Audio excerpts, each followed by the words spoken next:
ngiye kubabwira amabanga zimwe muri maji zamamaye cyane ku isi yose. Amaji yo guhindura imyenda mu masegonda, kugendera hejuru y'amazi, ndetse n'amaji yo gukatamo umuntu ibice bibiri.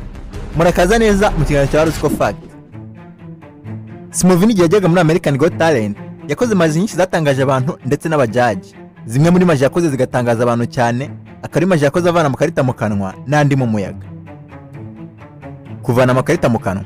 Mbere yuko Simovini avana amakarita mu kanwa, yafashe amakarita yari afite ayashyira ku meza arangiye atasora n'andi mu kanwa. Gusa nitwitegereza neza muri slow motion, urabona ko amakarita yose atashyize ku meza, ahubwo ko ari andi makarita yasigaranye muri ukuboko kwe kw'ibumoso. Arangije ajisha abajaji n'ukuboko kw'iburyo. Aya makarita rero yari ari mu kuboko kw'ibumoso, akoresheje speed nyinshi yahise yigira nkaho ayavanye mu kanwa. Kuvana amakarita mu muyaga. Nyuma yo kuvana amakarita mu kanwa, Simovini yahise akuramo ingofero atangira kuvana amakarita mu muyaga ayashyira mu ngofero. Gusa imagine yo kugira ngo ishoboke, kabisa gushyira amakarita hagati y'agahera n'urutoki rwa kabiri uvuye ku gikumwe. Ni uko amakarita yose bayashyize inyuma y'ikiganza, akayavanishaho igikumwe kuri speed nyinshi cyane.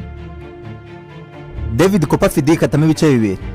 Umumayise David Copperfield yaryamye ku meza maze bazana ikimashini kinini kimeze nka ponsezi kimukatamo kabiri. Barangije banatandukanya ameza yaryamyeho batwereka ibimba bye byombi koko byatandukanye. Kugira ngo imaji ishoboke isaba ibintu bitatu. Icya mbere ni umuntu ufatanya kuko imaji ntikorwa n'umuntu umwe. Icya kabiri ni ameza ajyamo abantu babiri batandukanye bihinnye. Naho icya gatatu ni imyitozo ihagije ku bantu bakora imaji. Aya meza rero uri kubona ajyamo abantu babiri batandukanye agahisha igihimba kimwe cy'umubiri wabo. Ku muntu wa mbere ahisha igipande cyo hasi cy'amaguru, naho wa kabiri agashyira igipande cyo hejuru cy'umutwe. Turebye neza munsi y'ameza rero urabona amaguru ya David n'umutwe we bafatanyije byihishe. Naho ya ponseze yabakase bayisigira umwanya icamo hagati y'ameza abiri. Kwicara ku muyaga. Iyi maji abantu benshi bakunda kuyibona hano kuri YouTube, aho mu maji bari ku muhanda afite akabando yicaye ku busa. Iteka ryose abantu bakora iyi maji uzabona ni tapi hamwe n'aka kabando. Impamvu akaba ari kwitapi ibishe icyuma kiba kimuteruye, icyo cyuma nacyo kigasohokamo aka kabando. Aka kabando ko kagasohokamo ikindi cyuma aba yicayeho. Gusa byose biba bihishwe n'iyi myenda aba yambaye. Mbese biba bimeze nka gutya. Kugendera hejuru y'amazi.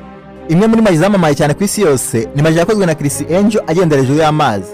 Muri iyi maji batwereka Chris Angel agendera hejuru y'amazi n'abantu benshi bari kogera munsi no mu nzira ari kugenderamo, ndetse hari naho agera yakuramo urukweto rwe rukarigera. Iyi maji kugira ngo ishoboke, Chris Angel akoresheje ameza y'ibirahure ushyira mu mazi ntumenye ko harimo ameza. Aya meza akaba ari akoresheje agenderaho n'abangaba bakayogera munsi. Naho impamvu anga ajugunya urukweto rukinjira mu mazi, akaba ari umwanya wabasize hagati y'ameza abiri, akaba ari naho abantu bazamukira. Ni ukuvuga ngo abantu bose uri kubona muri iyi video ni abakinnyi baba bishyuwe. Guhinduranya imyenda mu masegonda. Nimba ukunda kureba video za maji hano kuri YouTube, ushobora kuba warabonye video y'uyu mukobwa uhinduranya imyenda mu masegonda ukibaza uburyo abikora.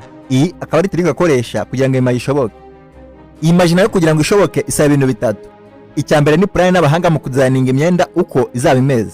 Icya kabiri n'abadozi imyenda b'abahanga bo ku rwego rwo hejuru. Naho icya gatatu ni imyitozo ihagije ku muntu ukora iyi maji.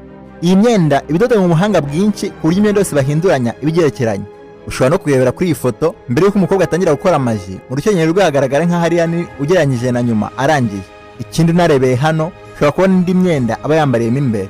Iyi myenda rero ikaba idoze ku buryo umukobwa kurara rimwe gusa umwenda ugahita uhinduka. Uruko rero uyu mukobwa yinjiye muri iki kintu ahita ajugunyamo umwenda yari yambaye. Indi maji ya Chris Angel yaciye ibintu kuri internet nubwo yafataga umugabo n'umugore akabakatamo kabiri n'ikiganza, ubundi agafata ibice byabo byo hasi akabihinduranya. Uburyo ikorwa.